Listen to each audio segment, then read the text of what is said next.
नमस्कार साथियों, Riyan learning concept के यूट्यूब चैनल पर आपका हार्दिक स्वागत है। पिछले वीडियो में हमने क्लासिकल लिबरलिज्म के पार्ट फर्स्ट में हमने पॉलिटिकल डायमेंशन को कवर किया था तथा जॉन लॉक और एडम स्मिथ के जो उन्होंने क्लासिकल लिबरलिज्म या लिबरलिज्म को जो फिलोसफिकल फाउंडेशन प्रदान किया था उसके बारे में हमने जाना था। आज के वीडियो में हम क्लासिकल लिबरलिज्म के पार्ट 2 में हम इकोनॉमिक डायमेंशन को देखेंगे। हम ब्रीफली थोड़ा सा कल के वीडियो को समराइज कर लेते हैं। कल के वीडियो में हमने क्लासिकल लिबरलिज्म के पॉलिटिकल डायमेंशन को देखा। हमने देखा कि जॉन लॉक ने क्लासिकल लिबरलिज्म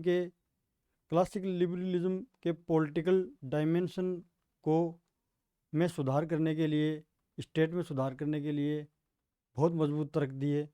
जॉन लॉक ने लिमिटेड और कॉन्स्टिट्यूशनल गवर्नमेंट की बात की। Limited and constitutional government.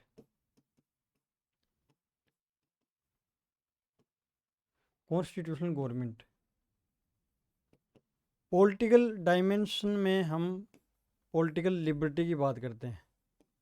Political liberty जो क्लासिकल लिबरलिज्म को आधार प्रदान करती है। पॉलिटिकल लिबर्टी, राजनीतिक स्वतंत्रता।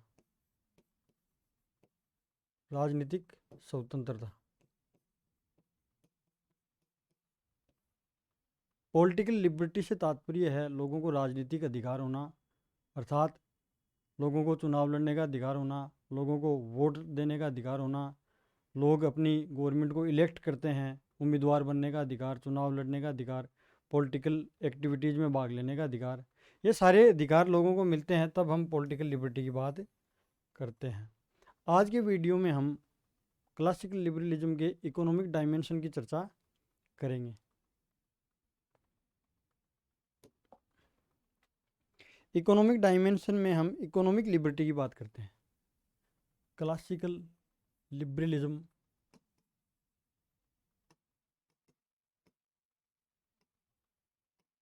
उदारवाद का शुद्ध रूप, शास्त्रीय उदारवाद है। क्लासिकल लिबरलिज्म का प्योरिस्ट फॉर्म क्लासिकल लिबरलिज्म है। ओल्डेस्ट फॉर्म क्लासिकल लिबरलिज्म है। इसका इकोनॉमिक डायमेंशन इकोनॉमिक लिबर्टी की बात करता है। इकोनॉमिक डायमेंशन का तात्पर्य है इकोनॉमिक लिबर्टी। इकोनॉमिक लिबर्टी क्या होती है? आर्थिक स्वतंत्रता। इकोनॉमिक लिबर्टी क्या होती है? आर्थिक स्वतंत्रता। इकोनॉमिक लिबर्टी से तात्पर्य है कि व्यक्ति को आर्थिक क्षेत्र में स्वतंत्रता प्रदान होना, या अर्थात इकोनॉमिक स्फेयर में, इकोनॉमिक एक्टिविटीज़ में उसको भाग लेने का अधिकार हो, उसको हम इकोनॉमिक लिबर्टी कहते हैं। ये मान लो कोई इंडिविजुअल है, इसके चारों तरफ एक स्फेयर की बात करते हैं लिबरल थिंकर, इसके चारों तरफ स्फेयर की बात करते हैं। इस स्फेयर में स्टेट का या गवर्नमेंट का इंटरवेंशन नहीं होना चाहिए। स्टेट और गवर्नमेंट, राज्य और सरकार का इंटरवेंशन या हस्तक्षेप नहीं होना चाहिए। ये प्रोहिबिटेड होना चाहिए या मिनिमम होना चाहिए। लिबरल थिंकर कहते हैं कि ये जो हस्तक्षेप है ये मिनिमम होना चाहिए। इस इंडिविजुअल या इस व्यक्ति का एक इकोनॉमिक स्फेयर भी होता है। इकोनॉमिक स्फेयर इस इकोनॉमिक स्फेयर के भीतर ये व्यक्ति इकोनॉमिक एक्टिविटीज़ कर सकता है। इकोनॉमिक एक्टिविटीज़ कर सकता है। हम इकोनॉमिक एक्टिविटीज़ या इकोनॉमिक लिबर्टी में 4 बातों को शामिल करते हैं। काम का अधिकार, काम करना या रोजगार का अधिकार।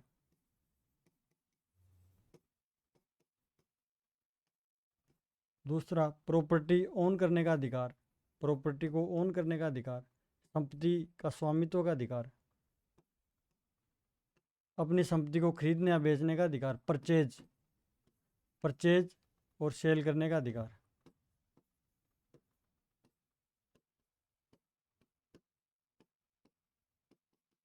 एक अधिकार और होता है व्यक्ति को, ट्रांजैक्शन। ट्रांजैक्शन का मतलब है मार्केट में फ्रीली पार्टिसिपेट करना बायर्स और सेलर्स के रूप में। तो इकोनॉमिक लिबर्टी में ये चार बातें आती हैं। तो क्लासिकल लिबरल थिंकर हैं, वो इकोनॉमिक लिबर्टी पर एम्फासिस देते हैं, बल देते हैं, इकोनॉमिक लिबर्टी पर बल देते हैं। ये नोट कर लीजिए, ये की पॉइंट हैं, आपके लिए इंपॉर्टेंट है, इनको नोट कर लो एक बार। पॉलिटिकल डायमेंशन पॉलिटिकल लिबर्टी पर बल देता है।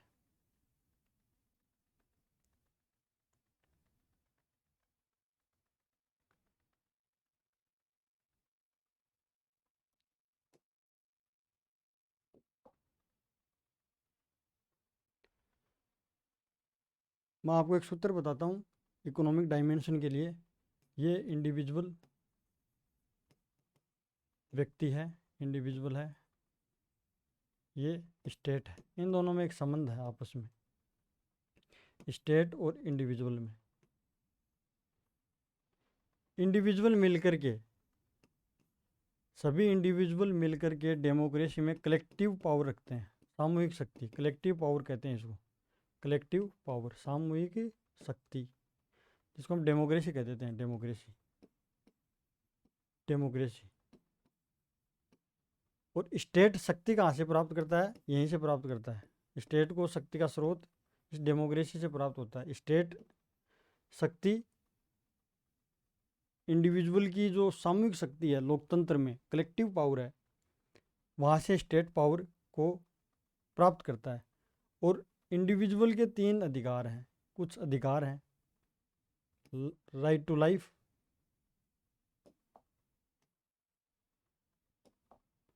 Right to life, right to life, liberty और प्रॉपर्टी, जीवन, संपत्ति और स्वतंत्रता के तीन अधिकार तो जॉन लॉक ने बताए हैं। इन तीनों अधिकारों की सुरक्षा करने का काम, सिक्योरिटी करने का काम स्टेट का है। किसका है? स्टेट का है। तो क्लासिकल लिबरल कहते हैं कि इंडिविजुअल जो हैं वो अगर सामूहिक रूप से अपनी शक्ति का प्रयोग करते हैं तो वो डेमोक्रेसी में बदल जाती है। डेमोक्रेसी में पावर स्टेट प्राप्त करती है, स्टेट पावर यहीं से लेती है, डेमोक्रेसी से। और स्टेट का काम क्या है? प्रोटेक्ट करना, लाइफ, लिबर्टी और प्रॉपर्टी को प्रोटेक्ट करना। इसको नोट कर लीजिए, ये बहुत इंपॉर्टेंट है आपके लिए। हम इकोनॉमिक डायमेंशन को देख रहे हैं, इकोनॉमिक डायमेंशन। आप वीडियो में जुड़े रहें, जैसे जैसे वीडियो में हम आगे बढ़ते जाएंगे चीज़ें वैसे वैसे आपके क्लियर होती चली जाएंगी। आप इसको नोट कर लीजिए। Individual power of government derived from individuals, democracy जिसको हम कहते हैं, इसको कलेक्टिव पावर कहते हैं। तो स्टेट यहीं से पावर प्राप्त कर। स्टेट का कार्य है protect life, liberty and property of individual with minimum interference. यहाँ पर आपको ये भी ध्यान में रखना है कि कम से कम आर्थिक क्षेत्र में स्टेट के द्वारा, क्लासिकल लिबरल यही कहते हैं कि आर्थिक क्षेत्र में स्टेट के द्वारा कम से कम हस्तक्षेप किया जाना चाहिए, मिनिमम इंटरफेयर किया जाना चाहिए, मिनिमम इंटरफेयर, मिनिमम इंटरफेयर।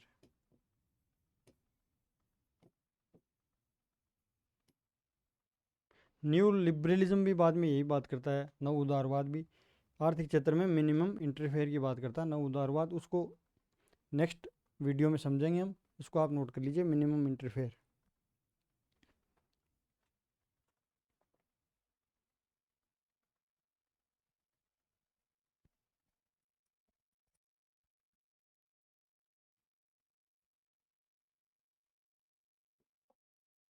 हम पॉलिटिकल डायमेंशन में देखते हैं कि मध्ययुगीन यूरोप में डिवाइन राइट ऑफ किंग, जो राजा का दैवीय उत्पत्ति का सिद्धांत रॉबर्ट फिल्मर के द्वारा दिया गया था, वो प्रचलित था मध्य युग में। तो उसको रिजेक्ट किया था जॉन लॉक ने। उस समय पॉलिटिकल जो सिचुएशन थी वो क्या थी उस समय, उसको थोड़ा थोड़ा सा हम ब्रीफली देख लेते हैं। उस समय डिस्पोटिक डिस्पोटिक टिरेनिकल की सिचुएशन थी। अभी हम समझेंगे कि ये क्या है। इसको कहते हैं निरंकुश राजतंत्र, निरंकुश राजतंत्र या स्वेच्छाचारी शासन या तानाशाही। डिस्पोटिकल टिरेनिकल की स्थिति थी। इसमें किंग और चर्च का आधिपत्य था, किंग चर्च, अर्थात पूरी की पूरी सोसाइटी फेथ, रिलीजन और ट्रेडिशन पर बेस्ड थी। रिलीजन और ट्रेडिशन पर बेस्ड थी पूरी मध्ययुगीन सोसाइटी। मिडाइवल यूरोप में यही स्थिति डिस्पोटिकल टिरेनिकल की स्थिति थी। इसको कहते हैं निरंकुश राजतंत्र, अर्थात किंग और चर्च का प्रभाव था। अर्थात हम कह सकते हैं कि धर्म का प्रभाव बहुत ज़्यादा था, धर्म का प्रभाव बहुत ज़्यादा था, जिसमें पोप सर्वोच्च था, पोप सर्वोच्च शक्तिमान था। पादरी, आर्क बिशप, बिशप आदि वहीं से शक्तियाँ प्राप्त करते थे। इसको हम कहते हैं डिस्पोटिक टिरेनिकल। इसको रिमूव कर दिया क्लासिकल लिबरलिज्म ने, इसको रिमूव कर दिया। क्या कर दिया? रिमूव, हटा दिया। रिमूव करके इसकी जगह क्लासिकल लिबरलिज्म ने लिमिटेड एंड कॉन्स्टिट्यूशनल गवर्नमेंट की बात की। Limited and constitutional government.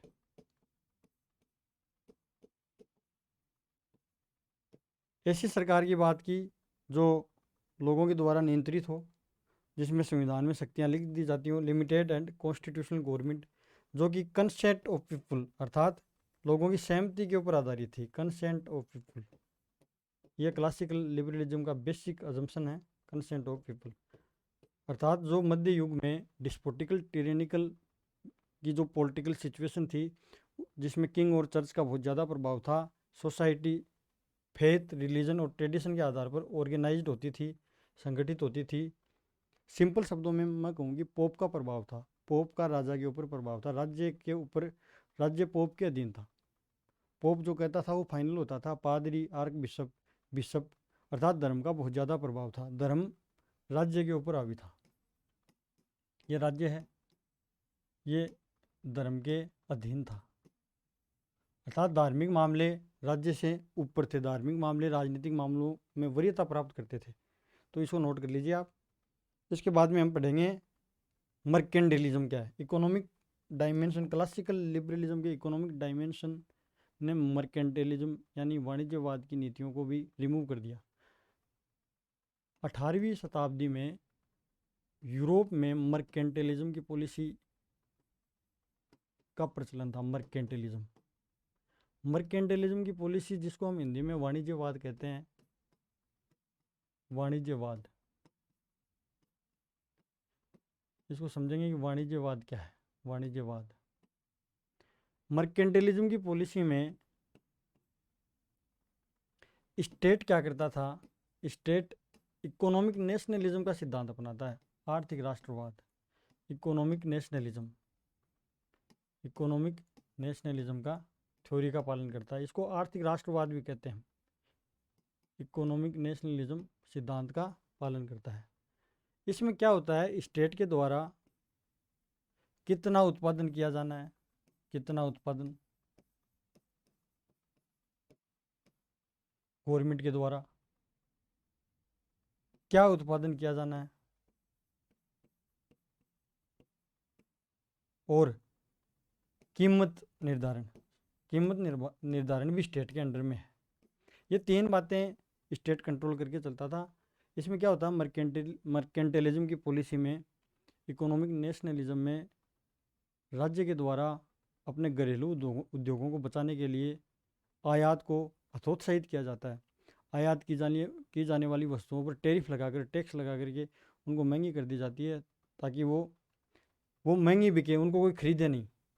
इसमें क्या होता है कि गवर्नमेंट के द्वारा मर्केंटिलिज्म की पॉलिसी में डोमेस्टिक इंडस्ट्री को बचाने के लिए, डोमेस्टिक इंडस्ट्री, घरेलू उद्योगों को बचाने के लिए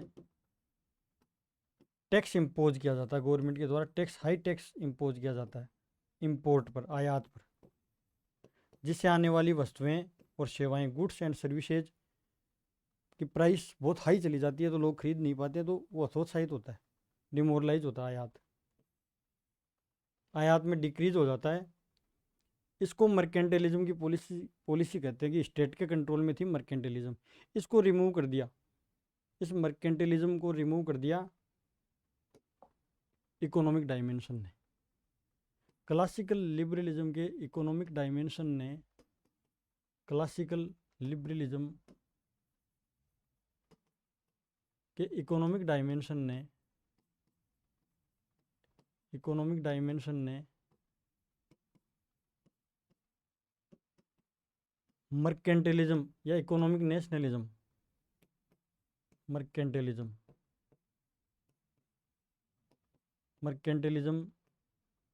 को रिमूव कर दिया, इसको हटा दिया। इसको रिमूव करके फ्री मार्केट इकोनॉमी की बात की गई। Free market economy, free market economy, free market economy की बात की गई। मुक्त बाजार अर्थव्यवस्था, मैंने पहले भी बताया कि फ्री मार्केट इकोनॉमी क्या होती है। मर्केंटिलिज्म की जो पॉलिसी है उसके जस्ट विपरीत है। इसमें क्या होता है, बायर्स और सेलर्स होते हैं मार्केट में असंख्य, और बाज़ार में मांग का नियम प्रचलित होता है। बाज़ार की शक्तियाँ ऑटोमेटिक काम करती है। Market is self regulatory in nature, अर्थात स्वचालित होता है मार्केट। इसमें इसको नोट कर लीजिए आप, फ्री मार्केट इकोनॉमी। तो क्लासिकल लिबरलिज्म की इकोनॉमिकल डायमेंशन में हमने देखा कि जो जो 18वीं शताब्दी में मर्केंटिलिज्म था, मर्केंटिलिज्म की जो पॉलिसी जो स्टेट के द्वारा अपनाई जा रही थी, उनको रिमूव करके स्टेट के द्वारा फ्री मार्केट इकोनॉमी की बात की गई। फ्री मार्केट इकोनॉमी का मतलब है मुक्त बाजार अर्थव्यवस्था, मुक्त बाजार अर्थव्यवस्था। इसका मतलब है स्टेट का मार्केट में या इकोनॉमिक एक्टिविटीज़ में मिनिमम इंटरफेयर होना, राज्य के द्वारा बाजार में या आर्थिक गतिविधियों में कम से कम हस्तक्षेप करना। ये फ्री मार्केट इकोनॉमी की स्थापना की गई। ये free market economy classical liberalism, economic dimension या क्लासिकल लिबरलिज्म के इकोनॉमिक डायमेंशन का बेसिक अजम्पशन है, बेसिक आर्ग्यूमेंट कह सकते हैं, बेसिक आर्ग्यूमेंट। इसको नोट कर लीजिए आप, स्क्रीनशॉट ले लीजिए। ये की पॉइंट लिख रहा हूँ मैं, आप नोट करते जाएं साथ साथ।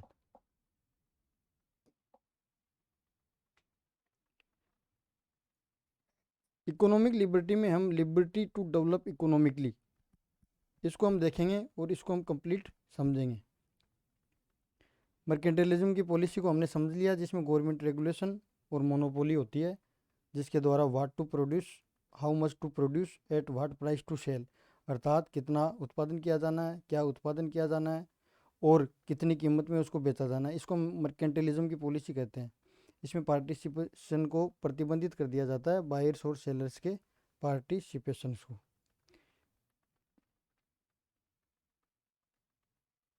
इस मर्केंटिलिज्म की पॉलिसी को, मर्केंटिलिज्म,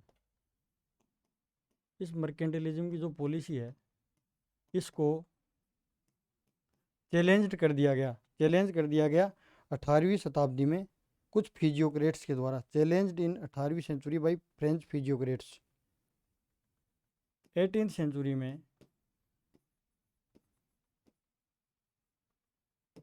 कुछ फ्रेंच फिजियोक्रेट्स,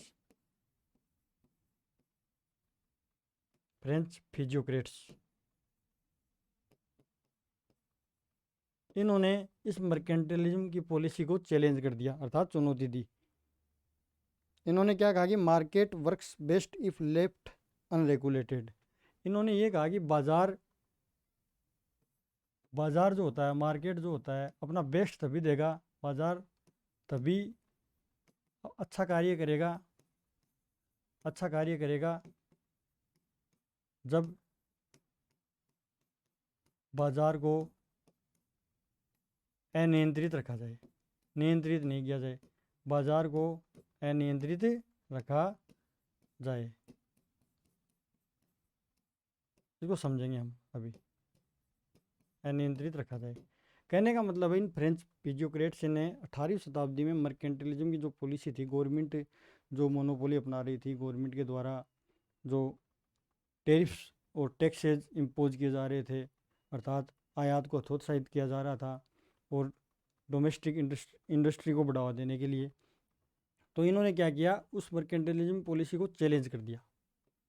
चैलेंज, चुनौती दी, चैलेंज कर दिया। 18वीं शताब्दी में फ्रेंच फिजियोक्रेट्स के द्वारा इस मर्केंटिलिज्म की पॉलिसी को चैलेंज कर दिया गया। इसमें यह कहा गया कि बाजार तभी अच्छा कार्य करेगा जब उसको अनियंत्रित रखा जाए। कहने का मतलब है, मानो ये बाजार है, ये मार्केट है, ये मार्केट है, मार्केट का रिलेशन इकोनॉमी से है, इकोनॉमी से है, और इकोनॉमी स्टेट का इकोनॉमिकल डायमेंशन है। इस मार्केट में क्रेता और विक्रेता हैं, बायर्स और सेलर्स हैं, क्रेता भी हैं, विक्रेता भी हैं, इनकी संख्या बहुत ज़्यादा है और पूर्ण प्रतियोगिता है, पूर्ण प्रतियोगिता है, पूर्ण प्रतियोगिता है इस मार्केट में। और मार्केट मांग के नियम के अनुसार, मांग और पूर्ति का नियम इसमें मांग के नियम के अनुसार स्वचालित है। बाजार की शक्तियाँ ऑटोमेटिक काम कर रही हैं, मांग के नियम के अनुसार स्वचालित। मांग के नियम से तात्पर्य है, वस्तु की जब कीमत बढ़ती है तो वस्तु की मांग में कमी आ जाती है, और जब वस्तु की कीमत में कमी होती है तो वस्तु की मांग में वृद्धि हो जाती है। अन्य बातें स्थिर रहने पर जॉन मार्शल के द्वारा मांग का नियम दिया गया। अन्य बातें क्या क्या है कि व्यक्ति की फैशन, रुचि, उसकी आय स्थिर होनी चाहिए। अगर व्यक्ति की आय बढ़ गई तो मांग का नियम प्रभावित हो जाएगा ना। लेकिन मांग के नियम में कुछ बातें स्थिर रखी जाती हैं, जैसे इनकम है, उसका फैशन है, उसकी हॉबी है। इन बातों को स्थिर रख कर के मांग का नियम बाद में मार्केट में काम करता है। इसमें क्रेता विक्रेता होते हैं, ये बायर्स और फ्रीली मतलब पार्टिसिपेट कर सकते हैं, बायर्स और सेलर्स। पूर्ण प्रतियोगिता होती है। तो ये फ्री मार्केट इकोनॉमी है, इसमें स्टेट का इंटरफेयर जो है ये बहुत मिनिमम है। इंटरफेयर ये मिनिमम इंटरफेयर है, ये जो इंटरफेयर है ये बहुत मिनिमम है, मिनिमम इंटरफेयर है। मिनिमम इंटरफेयर होगा तो बाज़ार ऑटोमेटिक स्वचालित होगा और ज़्यादा प्रोड्यूस करेगा, ज़्यादा उत्पादन होगा। बाज़ार में क्रेता और विक्रेता स्वतंत्र होंगे तो ज़्यादा काम कर पाएंगे। आप स्क्रीनशॉट ले लीजिए, ये फिजियोक्रेट्स के द्वारा चैलेंज किया गया, एक बार इसको स्क्रीनशॉट ले लीजिए आप।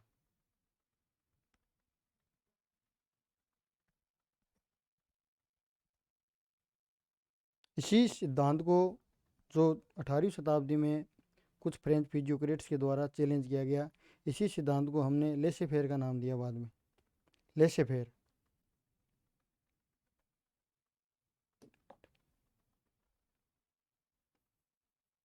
लेसे फेयर, कल भी हमने कल के वीडियो में इस लेसे फेयर की चर्चा की थी। इसको हस्तक्षेप का सिद्धांत भी कहते हैं, हस्तक्षेप का सिद्धांत। इसमें क्या होता है कि राज्य के द्वारा एक व्यक्ति को फ्री छोड़ दिया जाता है आर्थिक क्षेत्र में प्रोग्रेस करने के लिए, आर्थिक क्षेत्र में प्रोग्रेस करने के लिए। लेट इट बी और let it go, let it be,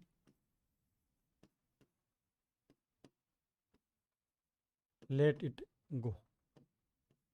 कहने का मतलब है व्यक्ति को स्वतंत्र छोड़ देना, व्यक्ति को विकास करने के लिए स्वतंत्र छोड़ देना। ये जो लेसे फेयर की जो पॉलिसी है या थ्योरी है, ये स्कॉटिश फिलोसफर एडम स्मिथ से प्रभावित है। अर्थात ये सिद्धांत एडम स्मिथ का है। कल के वीडियो में भी हमने चर्चा की थी। एडम स्मिथ को अर्थशास्त्र का पिता भी कहा जाता है, Scottish philosopher Adam Smith, Adam Smith.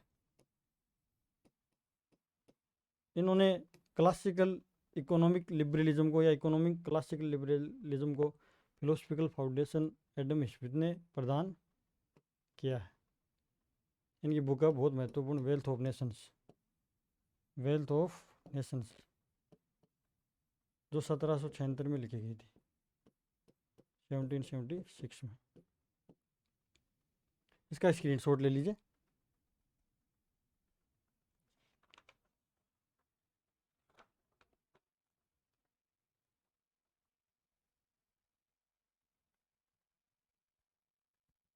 तो हमने चर्चा की कि 18वीं शताब्दी में कुछ फिजियोक्रेट्स के द्वारा मर्केंटिलिज्म की पॉलिसी को चैलेंज कर दिया गया। बाद में इसमें बताया गया कि मार्केट को अनरेगुलेटेड कर देना चाहिए, अर्थात नियंत्रित नहीं करना चाहिए। इसी सिद्धांत को लेसे फेयर कहा जाता है। लेसे फेयर का सिद्धांत एडम स्मिथ से जुड़ा हुआ है।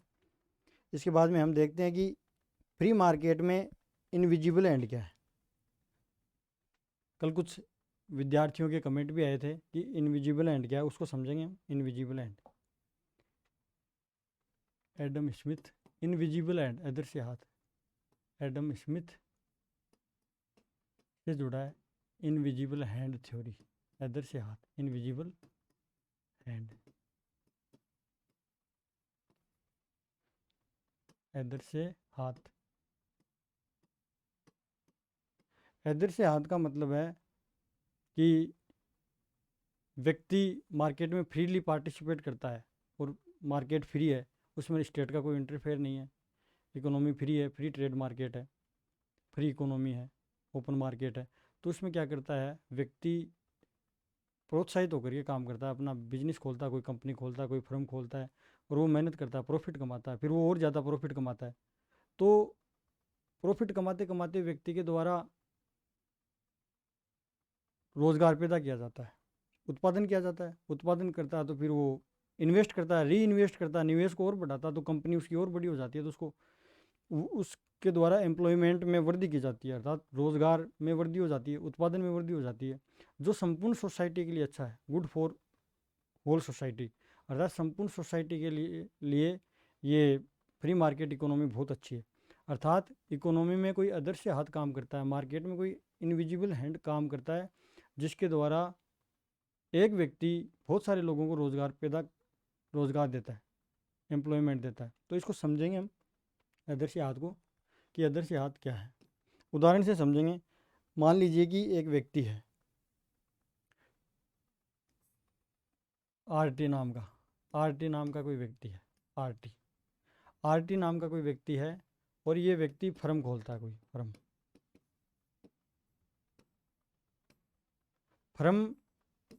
खोलता है, तो इसको प्रॉफिट होता है, प्रॉफिट, निवेश करता है, इन्वेस्ट करता है, प्रॉफिट होता है, लाभ होता है, लाभ होता है, तो इसको प्रोत्साहन मिलता है, प्रोत्साहन, फिर ये और मेहनत करता है,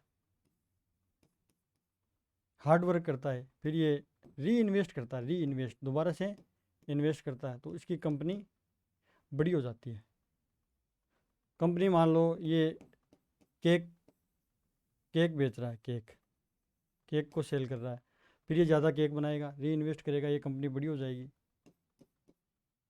तो उत्पादन बढ़ेगा, उत्पादन, प्रोडक्शन में वृद्धि होगी, उत्पादन बढ़ेगा, उत्पादन बढ़ेगा तो रोज़गार भी बढ़ेंगे, एम्प्लॉयमेंट में भी वृद्धि होगी, रोज़गार बढ़ेंगे।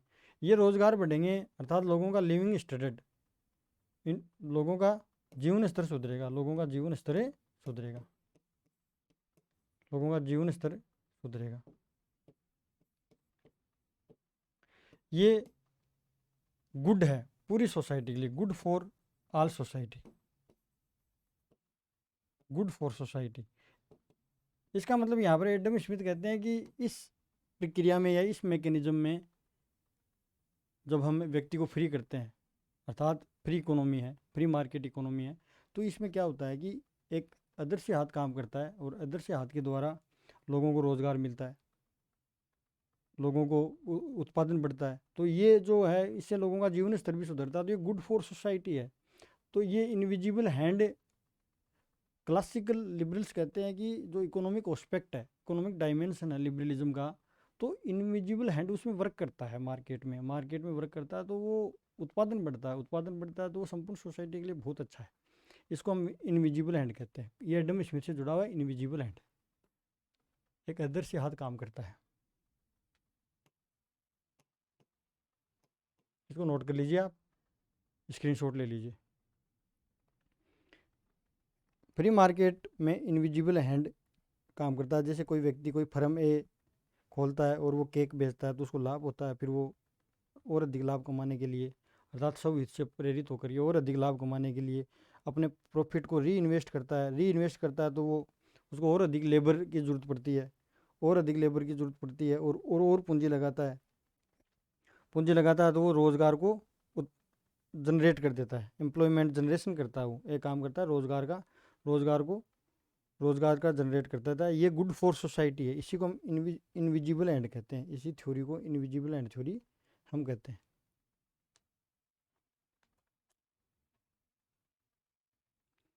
अब हम एक उदाहरण और लेते हैं, इसको देख लो आप, इसको लिख लो। एक एग्जाम्पल और लेते हैं हम। एग्जाम्पल क्या है कि जैसे मान लो तीन कंपनियां हैं फ्री मार्केट में, A B C. Free market है, इकोनॉमिक डायमेंशन पढ़ रहे हैं हम। फ्री मार्केट है, मुक्त बाजार, free market economy. Free market economy में तीन कंपनियां ए बी सी। ये तीनों कंपनियां केक बनाती हैं, केक ये भी केक बनाती है, ये भी केक बनाती है।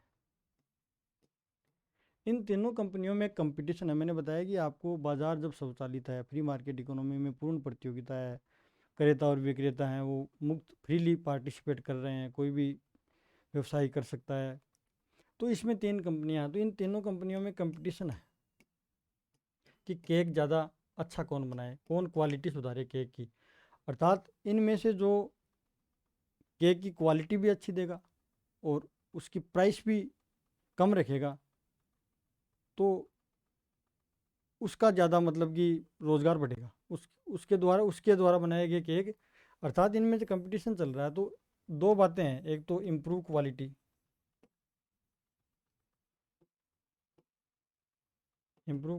एक रिड्यूस प्राइस, ये दोनों बातें। इन दोनों बातों का इनमें कंपटीशन है, तो इन तीनों में यही कंपटीशन रहेगा कि ज़्यादा से ज़्यादा क्वालिटी सुधारी जाए और ज़्यादा से ज़्यादा कीमत कम रखी जाए। ये एक पूर्ण प्रतियोगिता में हो सकता है फ्री मार्केट इकोनॉमी में।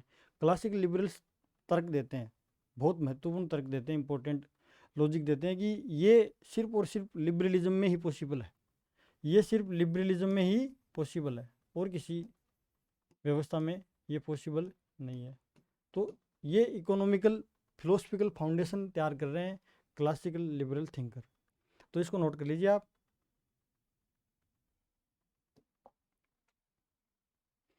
फ्री मार्केट इकोनॉमी में तीन कंपनियां हैं, ए बी सी। तीनों कंपनियां मान लो केक बनाती हैं, तो तीनों कंपनियों में कंपटीशन है। तो जो भी रिड्यूस प्राइस मतलब जो कीमत कम रखेगा और क्वालिटी में सुधार करेगा, उसी के केक ज़्यादा बिकेंगे।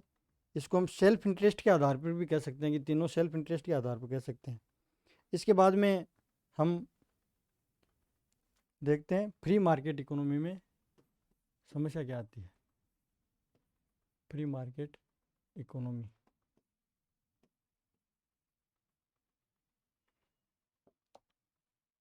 मुक्त बाजार अर्थव्यवस्था, इकोनॉमी। इसमें क्या होता है कि जब व्यक्ति को स्वतंत्र कर दिया जाता है, वो मार्केट में पार्टिसिपेट करता है, प्रॉफिट कमाता है, तो धीरे धीरे क्या है कि एक पूंजीपति क्लास का उद्भव होता है, राइज होता है। तो कैपिटलिज्म की उत्पत्ति होती है। कैपिटलिज्म और इंडस्ट्रियलाइजेशन,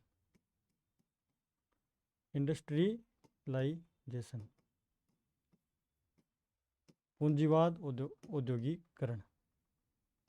इनके द्वारा, कैपिटलिज्म के द्वारा इकोनॉमिक इनइक्वलिटी राइज कर जाती है। इकोनॉमिक इनइक्वलिटी, आर्थिक असमानता, इकोनॉमिक इनइक्वलिटी, आर्थिक असमानता राइज कर जाती है। कहने का मतलब फ्री मार्केट इकोनॉमी में गवर्नमेंट का कोई इंटरफेरेंस नहीं होता, तो सभी लोग सेल्फ इंटरेस्ट से प्रेरित होकर के लाभ कमाते हैं, और एक नया वर्ग कैपिटलिस्ट क्लास, जो कैपिटलिज्म, जिसको हम पूंजीवादी वर्ग भी कहते हैं, कैपिटलिज्म और औद्योगिक क्रांति होती है। इसी लॉजिक को इंटरनेशनल मार्केट में एक्सटेंड कर दिया डेविड रिकार्डो ने, comparative advantage theory of David Ricardo. ये जो लॉजिक है ये डोमेस्टिक मार्केट में भी लागू हुआ।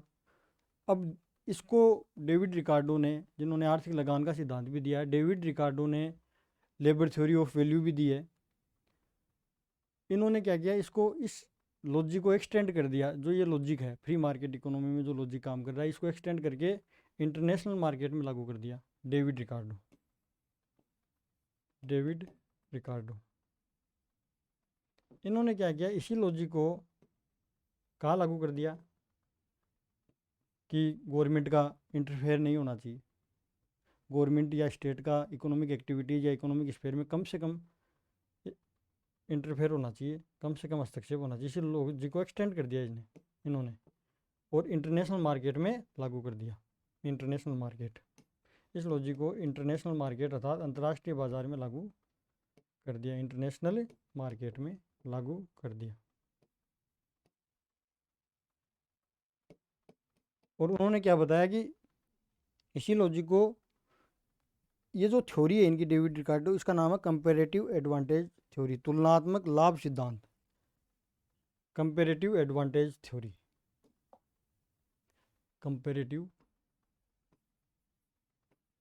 Comparative advantage theory, advantage theory.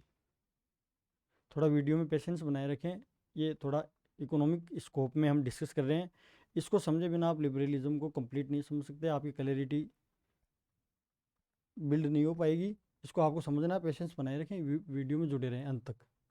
Comparative advantage theory ये डेविड रिकार्डो से जुड़ी है, डेविड रिकार्डो जिन्होंने आर्थिक लगान का सिद्धांत भी दिया है। डेविड रिकार्डो इन्होंने क्या किया, इन्होंने ये कहा कि जो गवर्नमेंट इंटरफेयर नहीं कर रही, फ्री मार्केट इकोनॉमी, बाजार स्वचालित है, इस लॉजिक को लागू कर दो आप इंटरनेशनल मार्केट में। इन्होंने बताया कि free trade and liberal imperialism, इसको कहते हैं फ्री ट्रेड, मतलब फ्री ट्रेड और लिबरल इंपेरियलिज्म, उदार साम्राज्यवाद, लिबरल इंपीरियलिज्म। कहने का मतलब है लिबरलाइजेशन, लिबरलाइजेशन और ग्लोबलाइजेशन। ये एलपीजी आ गया यहाँ, और प्राइवेटाइजेशन। कुल मिला के ग्लोबलाइजेशन की बात कर रहे हैं, प्राइवेटाइजेशन। ये तीनों नीतियाँ आपस में जुड़ी हुई हैं, उदारीकरण, निजीकरण और वैश्वीकरण की नीतियाँ आपस में जुड़ी हुई हैं, आपस में कनेक्ट है। तो लिबरल इंपीरियलिज्म डेविड रिकार्डो से जुड़ा है। इन्होंने ये कह दिया कि इसी लॉजिक को आप इंटरनेशनल मार्केट में लागू कर दो। दूसरे देशों से जब आप व्यापार करते हो, आयात निर्यात करते हो, तो आप लिबरल पॉलिसीज़ हैं उनको आप, जो टैक्स लागू कर रहे हो उनको आप कम से कम रखो, ताकि ज़्यादा से ज़्यादा व्यापार बढ़े। इसको हम कहते हैं लिबरल इंपेरियलिज्म। इसको नोट कर लो आप। तो ये फ्री मार्केट इकोनॉमी में हमने डेविड रिकार्डो के सिद्धांत को पढ़ा। अब क्लासिकल इकोनॉमिक लिबरलिज्म के कुछ पॉइंट्स देख लेते हैं हम। पहला पॉइंट है state reinterpreted as guarantor of private initiative. ये समझा दूंगा मैं आपको। Economic dimension, economic dimension, state एक गारंटर की भूमिका में,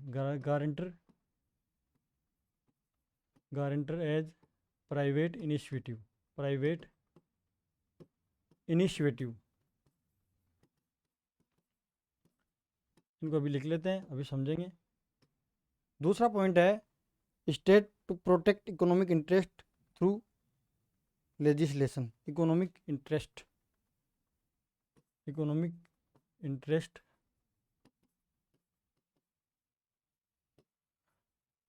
थ्रू लेजिस्लेशन, विधायन, कानून, लेजिस्लेशन। तीसरा पॉइंट है state provide a framework for free market without interfering, provide a framework, provide a framework, framework without interfere.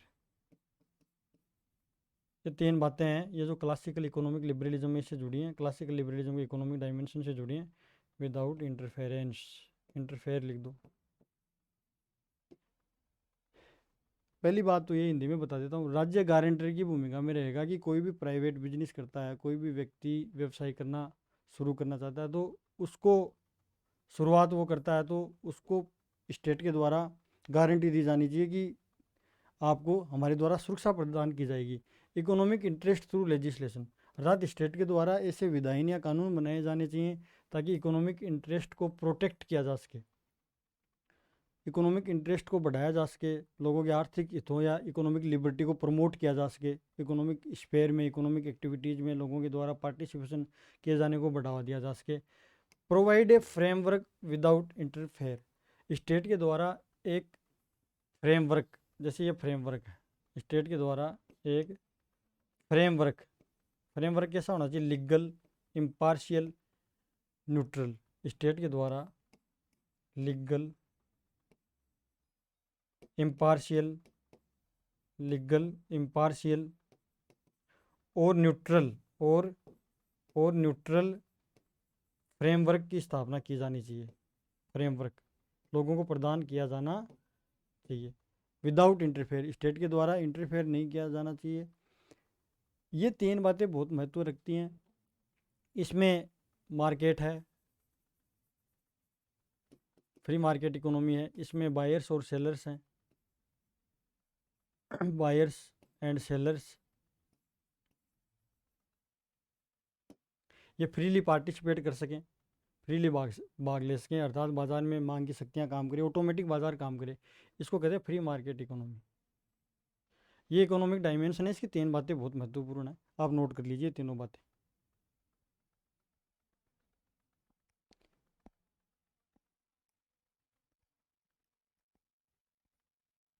Classical liberalism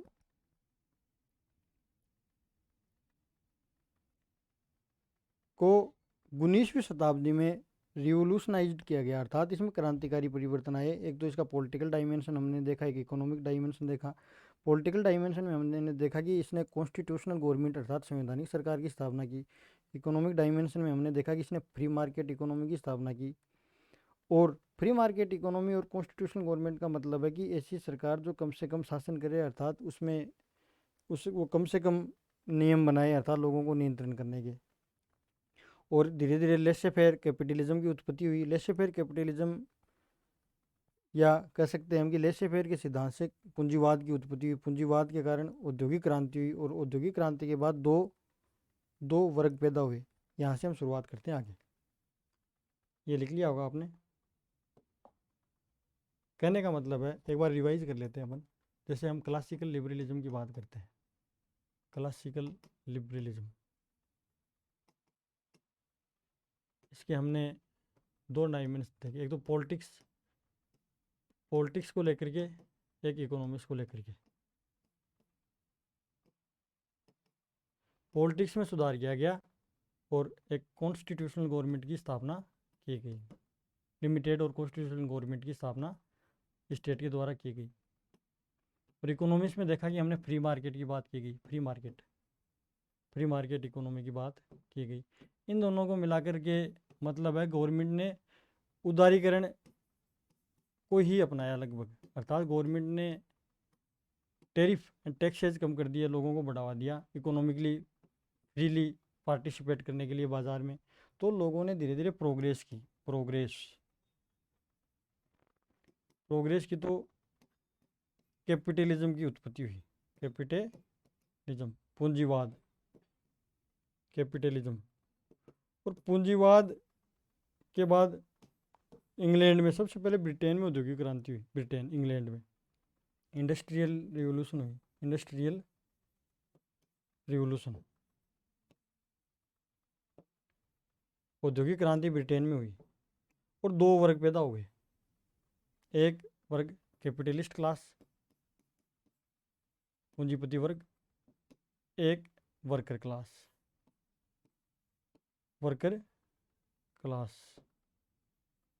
ये जो कैपिटलिस्ट क्लास है ये मिडिल वर्ग से संबंधित थी, जो ट्रेडर्स और मर्चेंट्स थे, जो मिडिल वर्ग से ट्रेडर्स और मर्चेंट्स, ये बाद में कैपिटलिस्ट बन जाते हैं। ट्रेडर्स और मर्चेंट्स जो थे, व्यापारी थे, ये कैपिटलिस्ट क्लास बन जाते हैं। और ये जो कैपिटलिस्ट क्लास है, पूंजीपति वर्ग है, ये श्रमिक वर्ग का शोषण करना शुरू कर देता है। कैपिटलिस्ट क्लास के द्वारा वर्कर क्लास का एक्सप्लॉइटेशन शुरू हो जाता है। ये पूंजीपति वर्ग के द्वारा श्रमिक वर्ग का शोषण शुरू हो जाता है। श्रमिक वर्ग, ये मार्क्सवाद की बेसिक एजम्पशन है। ये मार्क्सवाद ने यहीं से अपनी थ्योरी को बिल्ड किया है। कार्ल मार्क्स ने, पूंजीपतियों ने श्रमिकों का शोषण शुरू कर दिया। ये श्रमिक वर्ग जो रूरल एरियाज में थे, माइग्रेट करके सिटीज़ में आ गए। सिटीज़ में आकर के उन्होंने कंपनियों में काम किया, कारखानों में काम किया, लेकिन इनकी स्थिति दिन प्रतिदिन बेकार होती चली गई। तो ये आप इसको नोट कर लीजिए, इसको एक बार स्क्रीनशॉट ले लीजिए। तो middle class traders and merchants जो बाद में कैपिटलिस्ट क्लास में बदल गए, और जो रूरल एरिया से माइग्रेट करके सिटीज़ में आए वो वर्किंग क्लास बन गए। और वर्किंग इस कैपिटलिस्ट क्लास के द्वारा, जिसको हम बुर्जुआ क्लास भी कहते हैं, पूंजीपति वर्ग को हम बुर्जुआ क्लास भी कहते हैं, इसके द्वारा इसका सिर्फ एक ही उद्देश्य होता है, बुर्जुआ क्लास का, पूंजीपति वर्ग का एक ही उद्देश्य होता है, सिर्फ और सिर्फ प्रॉफिट कमाना। और इन्होंने क्या है कि एक्सप्लॉइट करना शुरू कर दिया वर्किंग क्लास को, और धीरे धीरे ये वर्किंग क्लास, ये poor get poorer, poor get poorer and rich get richer, rich get richer, अर्थात श्रमिक वर्ग का शोषण पूंजीपतियों के द्वारा किया गया। आप कार्ल मार्क्स की थ्योरी पढ़ेंगे तब हम पूरा समझेंगे इसको, इस फिलोसफी को, इस थ्योरी को। पूंजीपतियों के द्वारा श्रमिक वर्ग का शोषण किया गया, तो श्रमिकों की स्थिति दिन प्रतिदिन दयनीय, शोचनीय होती चलेगी, बहुत खराब हो गई उनकी स्थिति।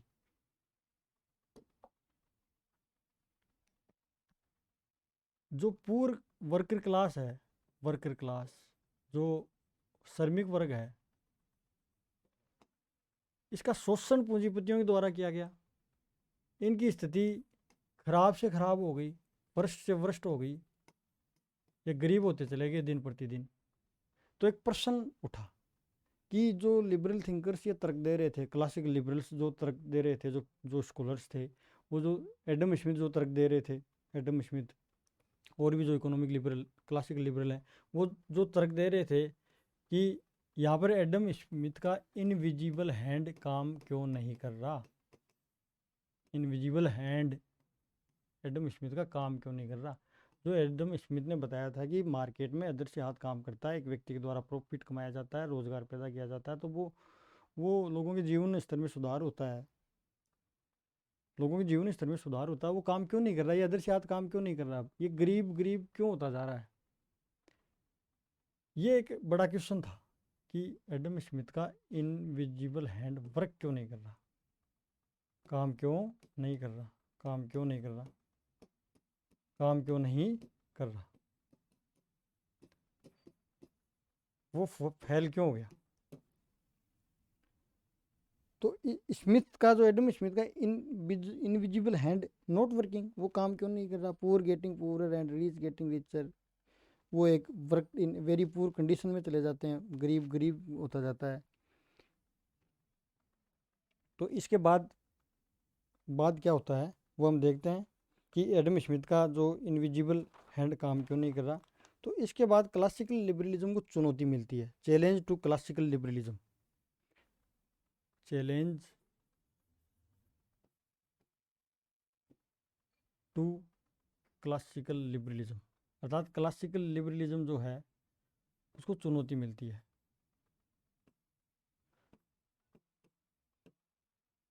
क्लासिकल लिबरलिज्म को चुनौती मिलती है और दो थ्योरी रिस्पोंड करती हैं। क्लासिकल लिबरलिज्म को चुनौती मिलती है और दो प्रत्युत्तर मिलते हैं, दो थ्योरीज रिस्पोंड करती हैं। एक थ्योरी रिस्पोंड करती है सोशल डार्विनिज्म की, सोशल डार्विनिज्म। दूसरी थ्योरी रिस्पोंड करती है यूटिलिटारियनिज्म, यूटिलिटारियनिज्म या यूटिलिटेरियनिज्म, बेंथम की, उपयोगितावाद का जनक बेंथम और जेएस मिल जुड़े हैं। ये जो सामाजिक डार्विनवाद है, सामाजिक डार्विनवाद, ये क्या है इसको समझेंगे पहले। तो ये जो सामाजिक डार्विनवाद है ये क्लासिकल लिबरलिज्म का एक्सट्रीम वर्जन है, एक्सट्रीम वर्जन है। अर्थात ये इंडिविजुअलिज्म को हाईएस्ट लेवल पर ले जाता सामाजिक डार्विनवाद। इसे हर्बर्ट स्पेंसर जुड़े हैं, हर्बर्ट स्पेंसर, हर्बर्ट स्पेंसर ये व्यक्तिवादी विचारक हैं, हर्बर्ट स्पेंसर। और यूटिलिटेरियनिज्म से बेंथम और उपयोगितावाद से बेंथम और मिल जुड़े हैं, बेंथम और मिल। मैं आप सभी से रिक्वेस्ट करना चाहूँगा कि हमारे रियान लर्निंग कंसेप्ट के यूट्यूब चैनल पर सामाजिक डार्विनवाद, सोशल डार्विनिज्म और हर्बर्ट स्पेंसर पर मेरा एक वीडियो अपलोड किया गया है। आप वहाँ पर जाकर के सामाजिक डार्विनवाद से रिलेटेड कंसेप्ट क्लैरिटी बिल्ड कर सकते हैं, वहाँ पर अपनी समझ विकसित कर सकते हैं। हम सामाजिक डार्विनवाद समझेंगे। ये challenge to classical liberalism to दो थ्योरी रिस्पॉन्ड करती हैं। अब हम सामाजिक डार्विनवाद समझेंगे कि सामाजिक डार्विनवाद क्या है। चैलेंज टू क्लासिकल लिबरलिज्म को दो रिस्पॉन्स मिलते हैं, एक सपोर्ट में होता है, सपोर्ट में जो है वो सोशल डार्विनिज्म है, अर्थात क्लासिकल लिबरलिज्म के समर्थन में जो थ्योरी आती है, जो आइडियोलॉजी आती है, उसका नाम है सोशल डार्विनिज्म, जिससे जुड़े हर्बर्ट स्पेंसर। और इसके अगेंस्ट अर्थात क्रिटिसिज्म के रूप में जो थ्योरी डेवलप होती है इसके विरोध में क्लासिकल लिबरलिज्म की, उस थ्योरी का नाम है उपयोगितावाद, जो जेरेमी बेंथम से जुड़ी है। और जेरेमी बेंथम वही व्यक्ति हैं या वही थिंकर हैं जिनके द्वारा सकारात्मक उदारवाद या पॉजिटिव लिबरलिज्म या मॉडर्न लिबरलिज्म की शुरुआत की जाती है, जेरेमी बेंथम। तो हम अभी इस वीडियो में सोशल डार्विनिज्म की कंसेप्ट को क्लियर करते हैं, सोशल डार्विनिज्म की कंसेप्ट को समझने का प्रयास करते हैं। सोशल डार्विनिज्म क्या है? सोशल डार्विनिज्म मैं संक्षेप में बता देता हूँ आपको।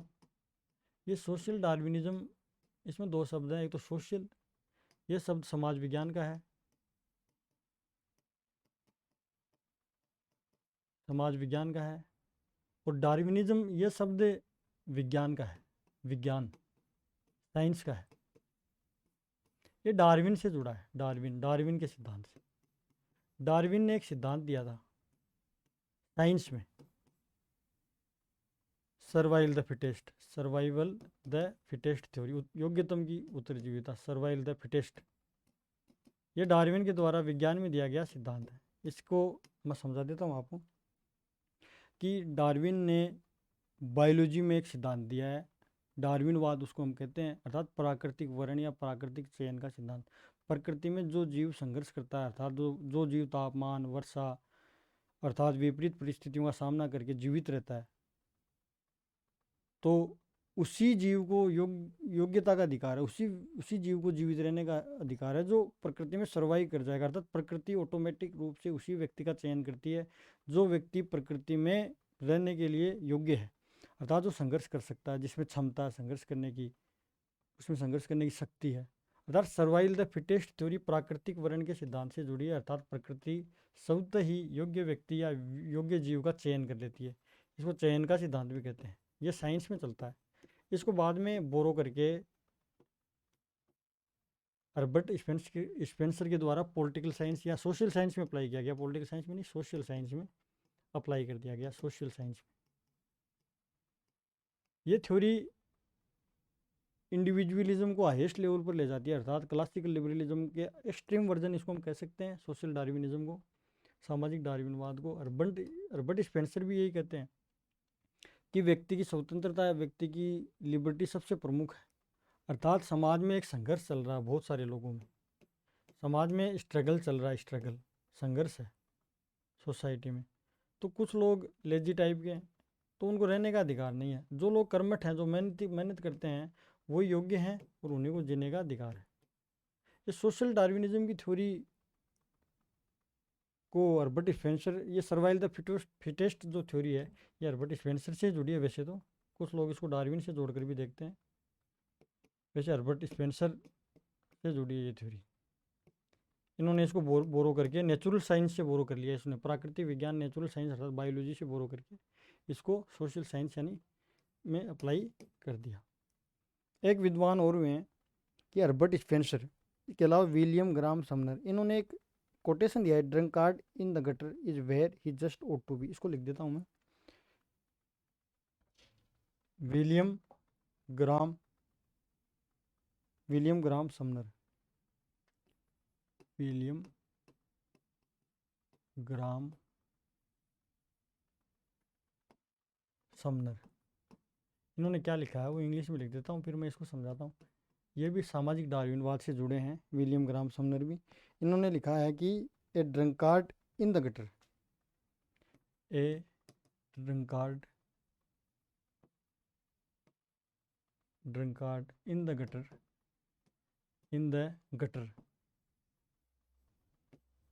ए drunkard in the gutter is where he just ought to be, is where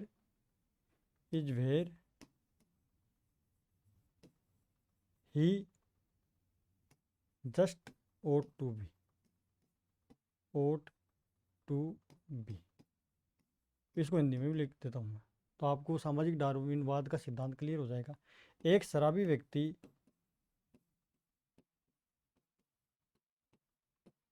शराब पी करके, बहुत ज़्यादा शराब पी करके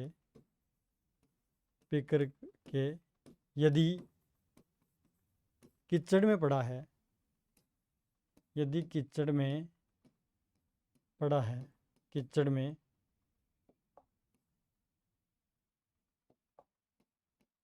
कीचड़ में पड़ा है, तो वही उसकी जगह है, अर्थात उसको वहीं पड़ा रहना चाहिए, तो वहीं उसको पड़ा रहना चाहिए, वही उसकी जगह है। William Graham Sumner social Darwinist हैं। उन्होंने क्या कहा है कि a drunkard in the gutter is where he just ought to be। एक शराबी व्यक्ति शराब पीकर यदि कीचड़ में पड़ा है तो वह उसको वहीं पड़ा रहना चाहिए। कहने का मतलब है कि वो शराब पी रहा है और पी के वो नशे में कहीं कीचड़ में गिर गया, तो उसी के योग्य है वो, उसको आप इनाम क्यों दे रहे हो, रिवार्ड क्यों दे रहे हो। अर्थात सोशल डार्विनिज्म इंडिविजुअलिज्म या नेगेटिव स्टेट के सपोर्टर हैं। इसको हम कह सकते हैं कि ये नेगेटिव लिबरलिज्म या फिर अपने क्लासिकल लिबरलिज्म के सपोर्टर हैं। वो इकोनॉमिक डायमेंशन को यही कह करके प्रूव करते हैं। तो ये सोशल डार्विनिज्म से जुड़ा है ये यहाँ पर।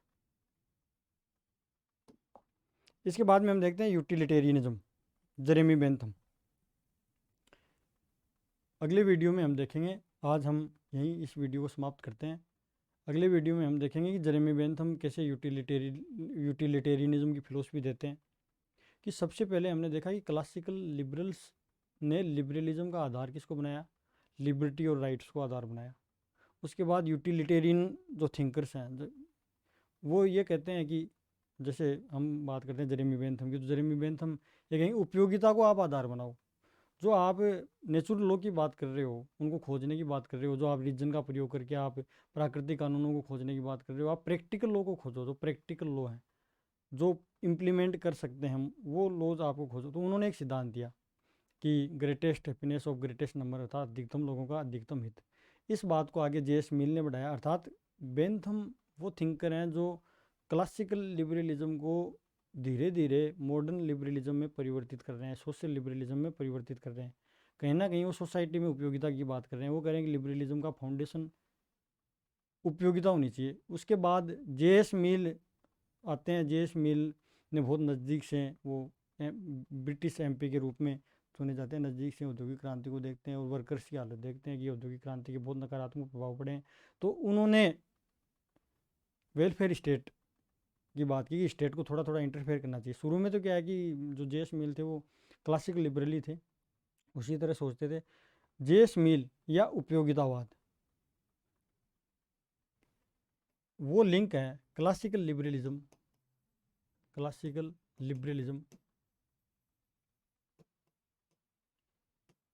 और मॉडर्न लिबरलिज्म के बीच में। जे एस मिल, शुरुआत कौन कर रहे हैं, बेंथम। ये थ्योरी अगेंस्ट में आई है, विरोध में आई है बेंथम, यूटिलिटेरियनिज्म की थ्योरी। बेंथम उपयोगिता को आधार बना रहे हैं लिबरलिज्म के। जे एस मिल वो लिंक है क्लासिक लिबरलिज्म और मॉडर्न लिबरलिज्म के बीच में, जो इन दोनों को जोड़ता है, मॉडर्न लिबरलिज्म। हम अगले वीडियो में मॉडर्न लिबरलिज्म में प्रवेश कर जाएंगे जे एस मिल के थ्रू।